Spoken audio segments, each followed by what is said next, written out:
மலச்சிக்கலால hormone சார்ந்த பிரச்சனைகள் அதிகரிக்கலாமா? இந்த கேள்வி நிறைய பேர்கிட்ட இருக்கு.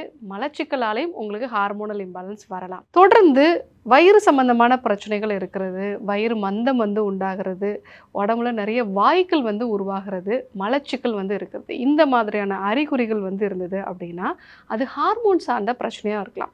நம்ம உடம்புல ஈஸ்ட்ரோஜன், புரொஜெஸ்ட்ரான், தைராய்டு, இன்சுலின் இது எல்லாமே ஹார்மோன்ஸ் தான். ஈவன் கார்டிசால்ங்கிற ஸ்ட்ரெஸ் ஹார்மோன்ஸும் இந்த வயிறு சம்பந்தமான பிரச்சனைகளோட தொடர்பு இருக்கு. இந்த ஈஸ்ட்ரோஜன் ஹார்மோன் அதிகமாகும் பொழுது தான் நிறைய பெண்களுக்கு பிசிஓடி சார்ந்த பிரச்சனைகள் வருது. கர்ப்பப்பையில கட்டிகள் உருவாகிறது.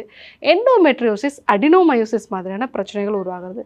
இந்த ஈஸ்ட்ரோஜன் நம்ம உடம்புல உருவாகி அது முழுமையான பயன்கள்லாம் கொடுத்த பிறகு நம்மளுடைய மலத்தின் மூலமாக அது வெளியேற்றப்படும். மலச்சிக்கல் இருக்கக்கூடிய நபர்களுக்கு குடலில் இருக்கக்கூடிய பாக்டீரியாஸ் அதை மீண்டும் நம்ம உடலுக்குள்ளே கொண்டு வந்துடும்.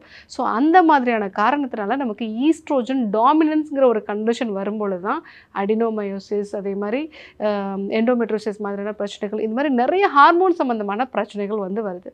அனைத்து நோய்களுக்குமான குணம், அழகு தரும் மூலிகைகள், ஆரோக்கியம் தரும் மருத்துவர்கள். டாக்டர் ஸ்ரீவர்மாஸ். அழகும் ஆரோக்கியமும்.